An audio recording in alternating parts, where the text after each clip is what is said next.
Greetings everyone. I'm Azin Shah, third year BA English student of St. Cyril's College, and today I'm going to analyze two movies, Bicycle Thieves and The Jazz Singer. Bicycle Thieves is a movie directed by Vittorio De Sica and it was released in the year 1948. It is an Italian neo-realist film. That is, they used non-professional actors, there was rejection of Hollywood conventions, and the shooting was done on natural locations. It follows the story of a poor father in search of his lost bicycle in post-World War II Rome, a time when Italy was struggling socially and economically in poverty, oppression, injustice, and desperation. This movie is loosely based on a book by Luigi Bertolini of the same title. It has a serious tone and captures the failures and injustices of life. All the elements used in the film, including the classical Hollywood narrative with the exception of no happy endings, film's form, mise-en-scene and cinematography work together to form a compelling movie. This movie has won numerous awards, including the Academy Honorary Award in the year 1950. Coming to the plot of the movie, the setting is in the economically depressed post-World War II Italy. The main protagonist, Antonio Ricci, is desperate for work to support his poor family. He gets offered a job to hang posters, but on one sole condition, that is, the job requires a bicycle. His wife Maria pawns her dowry bedsheets to get money for the bicycle. But on the first day of his work, a young man named Vittorio Antonucci steals his bicycle when he was atop a ladder. Antonio gives it chase but is unable to catch the thief.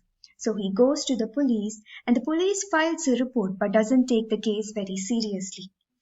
At the Porta Potti's market, Antonio and his son Bruno spot the thief and follow him to his apartment. Hostile neighbors gather as he accuses the thief, but the man declines and feigns seizure in order to gain sympathy from his neighbors, and the crowd blames Antonio. Bruno fetches a policeman who searches the apartment without success. They tell him that the case is weak because he has no evidence. He walks away in despair and the neighbors follow and jeer at him. On their way home, Antonio sees rows of bicycles parked outside a football stadium. Having no other option, he instructs Bruno to take the tram to a stop nearby and wait for him. He circles the unattended bicycle near a doorway and jumps on it, but unfortunately, he is immediately caught by a mob of angry men who slap and humiliate him in front of his son Bruno. They take him to the police station, but the owner, upon seeing how upset Bruno looks, refuses to press charges. The film ends with Antonio and Bruno walking along the crowd holding hands, and they are both reduced to tears. The final shot of Antonio and Bruno walking away from the camera is a homage to Charlie Chaplin. The film had a huge impact on their audience as it illustrated the common man's struggles with poverty, oppression, and injustice. It was voted as the greatest film of all time by British film magazine Sight and Sound.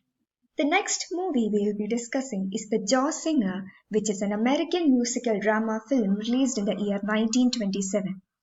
It was directed by Alan Crosland and produced by Warner Bros. Pictures. It was the first feature-length movie with synchronized dialogue and marked the end of the silent film era. It also inaugurated the genre of Hollywood musical. It is based on Samson Raphaelson's 1921 short story The Day of Atonement, which is based on A.L. Johnson's life, a young Jewish man who became a popular singer. He was later cast for the lead role in the movie. This movie focuses on the life of a Jewish man who is torn between a career in show business and following his father's wishes to become a cantor. This movie has won the Academy Honorary Award for producing the film. Coming to the plot of the movie, Cantor Rabinowitz wants his son to carry on the generation-old family tradition, that is to become a cantor at the synagogue in the Jewish ghetto of Manhattan's Lower East Side. Protagonist young Jackie Rabinowitz has instead taken a liking to singing jazz. One day, he is caught by his neighbor Moisha Yudelson, who tells his father. His father drags him home and punishes him. In order to pursue his dream, he knew that his father won't support him, so he runs away from home. 10 years later, Jackie has followed his dream and changes his name to Jack Robin and found love with the musical theatre dancer Mary. With Mary's help, he gets a leading part in the new musical April Follies. Back at the family home, Jack's father has fallen gravely ill just a day before the opening night of April Follies on Broadway. He is forced to choose between the show and the duty to his family and faith, that is, to sing Kol Nitre for Yom Kippur in his father's place. Zack is visited by his mother Sarah and Noodleson as he is preparing for the dress rehearsal. His mother begs him to come home and sing in his father's place. Jack delivers his blackface performance, and his mother, who is seeing him in the stage for the first time, has a revelation that he belongs to the stage.